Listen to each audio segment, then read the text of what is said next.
कियारा के गेट पर पाँव रखते ही वॉचमैन से लेकर ऑफिस के हर शख्स तक की आंखें चौड़ी हो जाती। उसके आदित्य सौंदर्य व आकर्षक व्यक्तित्व के आगे किसी का जोर नहीं चलता। बिना डोर के सभी कियारिया की ओर स्वतः खींचे चले आते। हर कोई बस इसी प्रयास में लगा रहता कि वह कियारा को किसी भी प्रकार से आकर्षित कर ले या किसी भी बहाने से कियारा उससे बात कर ले। लेकिन कियारा अपनी ही धुन में मस्त रहती। उसे अपने हुस्न का अंदाज़ा था। उससे यह बात भी छिपी नहीं थी कि पूरा ऑफिस उस पर लट्टू है। वह हाई हील्स पहनकर इस अदा से बल खाकर चलती कि उसे देख केवल लड़कों या पुरुषों के ही दिल नहीं बल्कि लड़कियों और महिलाओं के भी दिल डोल जाते थे। देश की राजधानी दिल्ली में पली बड़ी कियारा खुली और स्वतंत्र विचारधारा की लड़की थी, जिसकी वजह से कई बार लोग उसे गलत भी समझ लेते और उसके खुलेपन का मतलब आमंत्रण समझ लेते। उसकी यही स्वच्छंदता और उसका बेकाबूपन कई बार उसके लिए आफत भी बन जाता। पिछले 2 सालों से कियारा बेंगलुरु की मल्टी नेशनल कंपनी में बतौर असिस्टेंट मार्केटिंग मैनेजर के पद पर कार्य करती थी। वह अपने घर से दूर यहाँ अपनी कलीग और रूममेट सलोनी के साथ रहती थी। सलोनी नागपुर से थी। वह अपने नाम के अनुरूप देखने में सांवली थी। कियारा और सलोनी दोनों एक दूसरे के विरोधाभास थे। कियारा जितनी चंचल, शौक, बातूनी और दिल की साफ थी, सलोनी उतनी ही शांत, गंभीर और कम बोलने वाली, लेकिन काफ़ी चालाक और मौकापरस्त थी। यह बात कियारा उसके साथ रहते हुए जान चुकी थी, लेकिन ऑफिस कलीग्स और उनके परिचित इस बात से अनभिज्ञ थे। अक्सर ऐसा देखा गया, जो महिला या लड़की अपने विचारों को बिना किसी हिचकिचाहट, निडर और बेबाक तौर पर बगैर किसी लांगड़ पेट के कहती है, लोग उसे खुली तिजोरी समझकर उस पर हाथ साफ करने की मंशा रखते हैं। यही हाल यहाँ भी था। हर कोई बस कियारा को फंसाने में लगा रहता। कियारा के चाहने वालों की लंबी लिस्ट थी। इस बात से सलोनी अंदर ही अंदर कियारा से चिढ़ती थी। कभी कभी मजाक में उसे कह भी देती कि इस ऑफिस में क्या पूरे शहर के लड़के तो बस तुझ पर ही मरते हैं, एक आध हमारे लिए भी तो छोड़ दे।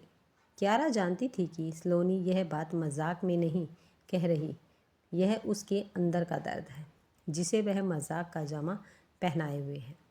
इसलिए कियारा खिलखिला कर हंसती हुई कहती कि मेरी जान, तू किसी को भी दबोच ले, मुझे कोई फ़र्क नहीं पड़ता। और मैंने कौन सा किसी को पकड़ रखा है, मेरा दिल तो अब तक किसी पर आया ही नहीं। हाँ, यह बात अलग है कि यहाँ हर एक का दिल मुझ पर ही अटका हुआ है। जब भी कियारा ये सारी बातें सलोनी से कहती, वह एक और बात उससे ज़रूर कहती कि जब भी मुझे किसी से प्यार हो जाएगा या जिस किसी पर भी मेरा दिल आ जाएगा, मैं शादी उसी से करूँगी। कियारा की इस बात पर सलोनी हंसने लगती और कियारा से कहती कि देख यार, मेरा मानना है प्यार, मोहब्बत, इश्क, घूमना फिरना, यहाँ तक कि किसी के साथ फिजिकल रिलेशनशिप रखने में भी कोई बुराई नहीं है, लेकिन शादी हमेशा वहीं करना चाहिए जहाँ हमारे मम्मी पापा चाहते हैं। इससे समाज में हमारी मान प्रतिष्ठा भी बनी रहती है और जीवन में मज़े भी हो जाते हैं। सलोनी का यह विचार उसके दोहरे चरित्र को दर्शाता था। एक ओर जहाँ सलोनी ज़िंदगी के मज़े खुल कर लेना चाहती थी, वहीं दूसरी ओर संस्कारी होने का टैग भी हम अपने हाथ से नहीं जाने देना चाहती थी। दोनों अपने अपने सिद्धांतों और नियमों के अनुसार जी रहे थे। दोनों के विचारों में टकराव होने के बावजूद दोनों साथ साथ रहते, मूवी जाते, पार्टी करते और वीकेंड को खूब मज़ा भी करते। कियारा कहती, मेरा तो बस यह सोचना है कि हर वह काम करो जिसमें खुशी मिलती है। बस इस बात का ध्यान रखो कि हमारी खुशी से किसी को दुख न पहुँचे और किसी का भी नुकसान न हो। दोनों यूं ही अपने अपने तरीके से जीवन का आनंद उठा रहे थे कि एक रोज़ लंच ब्रेक में सलोनी ने कियारा से कहा, यार मुझे तुझसे हेल्प चाहिए, क्या तू मेरी हेल्प कर पाएगी? कियारा ने बिना सोचे ही कह दिया, तू बोल ना, एनीथिंग फॉर यू। कियारा ने ऐसा कहने पर सलोनी ने उसे गले लगा लिया और बोली, यार आज मैं ऑफिस में सेकंड हाफ नहीं रहूँगी। मैंने किसी से कुछ भी नहीं कहा है, अगर कोई कुछ पूछे तो तू संभाल लेना। कियारा को कुछ समझ नहीं आ रहा था कि आखिर बात क्या है। उसने आश्चर्य से कहा, लेकिन तू जा कहाँ रही है? हाफ डे एप्लीकेशन तो दे कर जा। कागज़ का एक पन्ना कियारा के हाथों में थमाती हुई बोली सलोनी बोली, यह ले एप्लीकेशन, अब मैं जाऊं? लेकिन तू जा कहाँ रही है यह तो बता, कियारा ने सलोनी से दोबारा कहा। तब कियारा की दोनों हथेलियों को दबाती हुई सलोनी बोली, वह मैं तुझे रूम पर आने के बाद बताऊंगी। ऐसा कहती हुई तेजी से सलोनी वहाँ से निकल गई। कियारा लंच ब्रेक के बाद अपने काम में लग गई। करीब 1 घंटे के बाद ऑफिस की एक कलीग ने कियारा से पूछा, अरे किनारा, सलोनी काफ़ी देर से नहीं दिखाई दे रही है, वह है कहाँ कियारा? कियारा को कुछ समझ नहीं आया कि वह क्या कहे, तो उसने कह दिया उसकी तबीयत थोड़ी ठीक नहीं लग रही थी, इसलिए घर चली गई। बात आई गई हो गई। शाम को जब ऑफिस से कियारा रूम पर लौटी तब तक सलोनी नहीं आई थी। कियारा ने सलोनी को फ़ोन किया लेकिन उसका नंबर स्विच ऑफ आ रहा था। कियारा ने हाथ मुंह धोकर अपने लिए चाय बनाई और फिर चाय पीने के बाद थोड़ा आराम कर खाना बनाने जुट गई। इस बीच वह हर थोड़ी देर के अंतराल में सलोनी को फ़ोन करती रही, लेकिन हर बार सलोनी का फ़ोन स्विच ऑफ आ रहा था। खाना खाने के बाद कियारा सलोनी के इंतज़ार में गैलरी में जा खड़ी हुई। उसने खाना भी नहीं खाया था। रात के 11 बज रहे थे। तभी एक बाइक फ्लैट के सामने आकर रुकी। रात के अंधेरे और स्ट्रीट लाइट की धीमी रोशनी में कियारा को कुछ साफ दिखाई नहीं दिया। बस वह इतना देख पाई कि उस बाइक से सलोनी उतरी। सलोनी के रूम पर आते ही कियारा ने उससे पूछा, कहाँ चली गई थी? इतना देर कैसे हो गई? सलोनी के चेहरे पर खुशी छलक रही थी। उसने कियारा के कंधों पर हाथ रखते हुए कहा, चिल यार, मैं वरुण के साथ मूवी देखने गई थी और फिर वहाँ से वह मुझे डिनर पर ले गए, इसलिए देर हो गई। वरुण सुनते ही कियारा चिढ़ गई और सलोनी पर गुस्सा करती हुई बोली, वरुण के साथ गई थी? तू पागल हो गई है क्या? वह शादीशुदा है और तू उसके साथ? अरे यार कियारा, तू ही तो कहती है न खुश होने का अधिकार सबको है और जिस काम को करके खुशी मिलती है वह काम कर लेना चाहिए। तो मैं तेरा ही रूल तो फॉलो कर रही हूँ, सलोनी बेपरवाह होती हुई बोली। लेकिन मैं यह भी कहती हूँ कि ऐसा काम नहीं करना चाहिए जिससे किसी को दुख या नुकसान हो। तुझे यह बात याद नहीं? कियारा थोड़ा चिढ़ती हुई बोली, वरुण के साथ मेरे मूवी देखने से या उसके साथ डिनर करने से भला किसको दुख होने वाला है? फिर किसको नुकसान होने वाला है? और तुझे क्यों बुरा लग रहा है? तेरे तो बहुत चाहने वाले हैं। तो जिसके साथ चाहे उसके साथ यह सब कर सकती है, लेकिन तुझे तो यह सब करना नहीं है। फिर तू क्यों इतनी दुखी और परेशान हो रही है? सलोनी अपने कंधे उचकाती हुई बोली, मैं परेशान इसलिए हूँ क्योंकि तूने मुझसे कहा था तू अपनी भाभी के छोटे भाई अंशु को पसंद करती है और उससे शादी करना चाहती है। फिर तू वरुण के साथ क्यों घूम रही है? और ज़रा सोच, वरुण की वाइफ को पता चलेगा कि उसका पति उसे छोड़कर तेरे साथ मूवी देखने और डिनर करने गया था तो उसे कितना दुख होगा और इसका असर उनके वैवाहिक जीवन पर भी पड़ सकता है। कियारा सलोनी को समझाती हुई बोली, अरे यार, ऐसा कुछ नहीं होगा। पहली बात तो उसकी वाइफ को कभी पता ही नहीं चलेगा मैं और वरुण रिलेशनशिप में हैं और हमारे बीच यह सब 6 महीने से चल रहा है। मेरी रूममेट होकर तुझे कभी पता चला? ऑफिस में हम सब साथ रहते हैं। ऑफिस में अब तक किसी को पता नहीं चला। नहीं, न तो उसकी बीवी को कैसे पता चलेगा और कौन सी मुझे वरुण से शादी करनी है। रही बात अंशु की, तो वह कभी जान ही नहीं पाएगा कि मैं यहाँ क्या कर रही हूँ, क्योंकि मैं तेरी तरह हर किसी से फ्री होकर बात नहीं करती। मैं एक सीधी सादी कम बोलने वाली लड़की। सलोनी का एक और नया रूप देखकर कियारा हैरान थी। उसने सलोनी से कुछ नहीं कहा, चुपचाप खाना खा सो गई। सुबह जब उठी तो उसने देखा सलोनी दोनों के लिए चाय बना रही है। चाय बनाने के बाद दोनों के साथ ने चाय पी, लेकिन कियारा शांत रही। सलोनी चाय पीते वक्त कियारा से बात करने का प्रयास करती रही, लेकिन कियारा ने कुछ नहीं कहा। उसके बाद वक्त पर तैयार होकर दोनों ऑफिस में आ गए। दोनों के बीच कतई असमानता थी। उसके बावजूद कियारा के लिए सलोनी केवल उसकी एक रूममेट नहीं, उसकी सहेली भी थी, जिसे वह अपने दिल की हर बात बताती। भले सलोनी उससे कई बात छुपा जाती थी, कियारा नहीं चाहती थी कि सलोनी कोई ऐसा काम करे जो गलत हो। ऑफिस आने के बाद दोनों अपने अपने काम में लग गई। कियारा अपने आप में व्यस्त थी कि तभी वरुण उसके समीप आकर बैठ गया। कियारा उसे अनदेखा कर अपने काम में लगी रही। तभी तरुण बोला, तुम अपने आप को क्या समझती हो? तुम सलोनी की लाइफ को कंट्रोल करने की कोशिश क्यों कर रही हो? वह मेरे साथ घूमे या फिर जिसके साथ चाहे उसके साथ घूम फिरे, तुम कौन होती हो उसे मना करने वाली? तुम खुद तो सबके साथ हंस हंस कर कर सकती हो और वह मेरे साथ कहीं जा भी नहीं सकती। तुम उसे रोकना टोकना बंद कर दो, वरना वरुण का इतना कहना था कि कियारा कंप्यूटर स्क्रीन पर से अपनी नज़रें हटाती हुई बोली, वरना क्या? क्या कर लोगे तुम? मुझे तुमसे कोई लेना देना नहीं है। सलोनी मेरी फ्रेंड है और उसे सही गलत बताना मेरा फ़र्ज़ है। वह माने या ना माने, यह उसकी मर्ज़ी।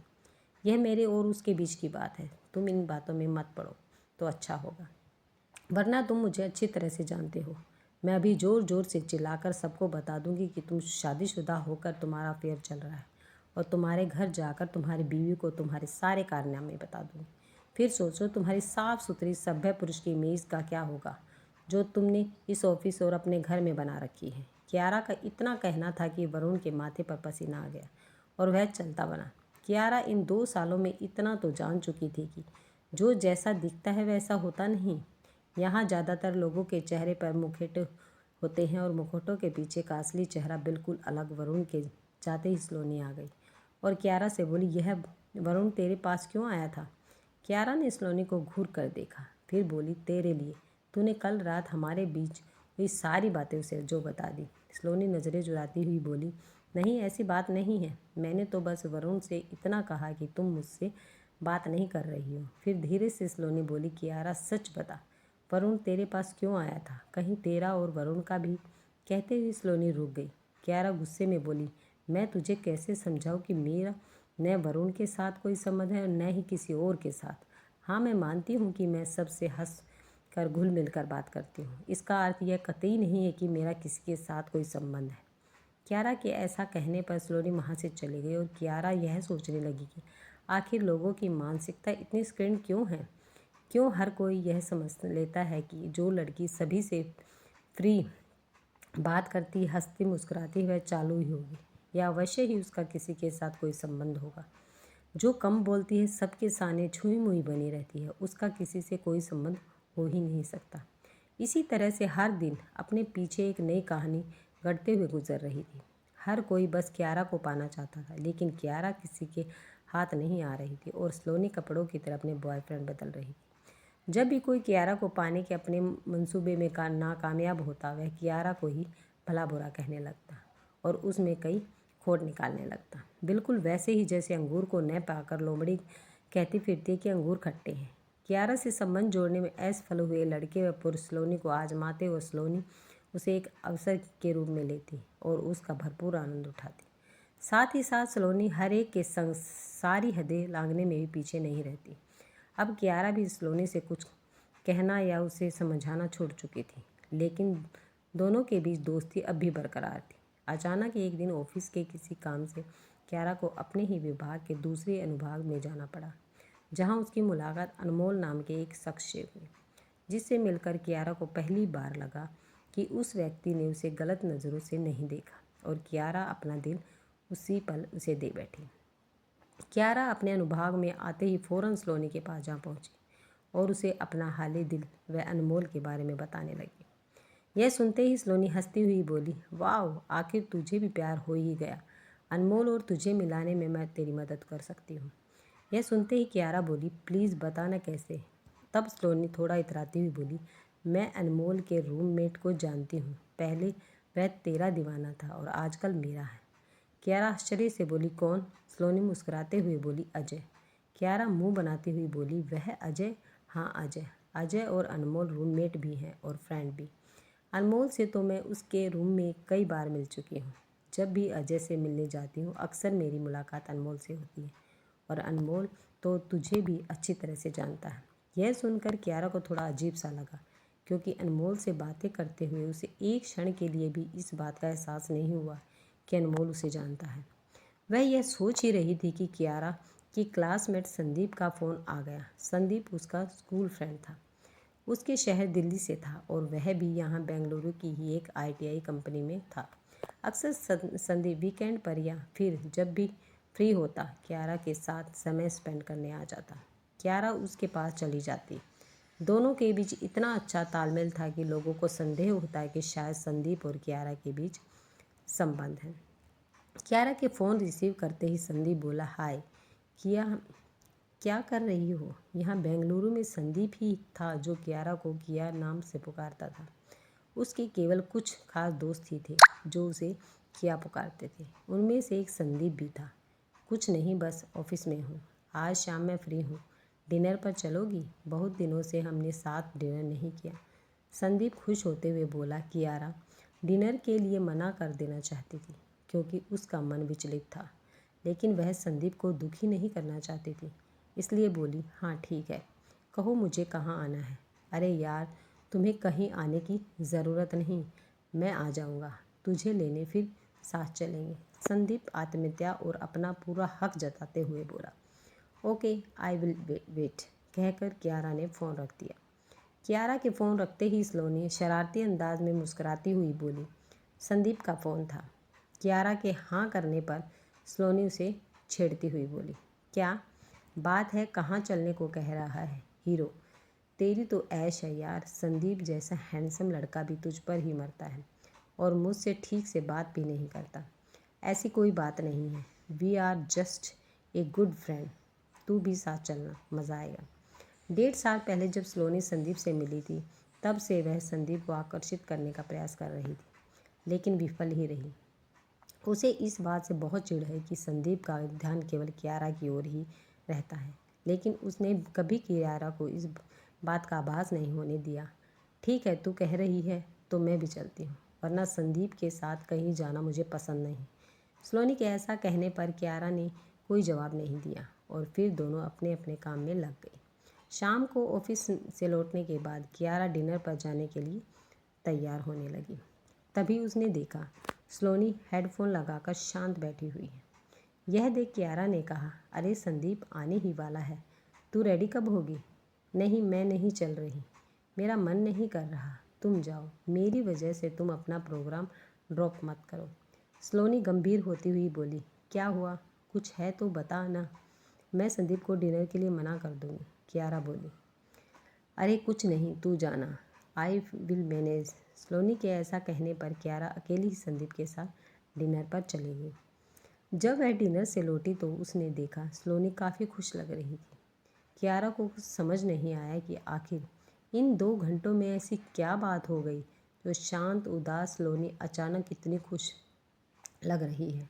कियारा उससे यह जानना चाहती थी, लेकिन चुप रही। अगले दिन ऑफिस में अभी कियारा ने अपना डेस्कटॉप खोला ही था कि वहाँ अनमोल आ गया। अनमोल को देखते ही सलोनी की धड़कनें तेज हो गई। ऐसा पहली बार हुआ था जब कियारा का दिल किसी के लिए इतना अधीर हुआ जा रहा था। कियारा अपनी सीट से उठकर खड़ी हुई और बोली, अनमोल तुम, कहो कुछ काम है?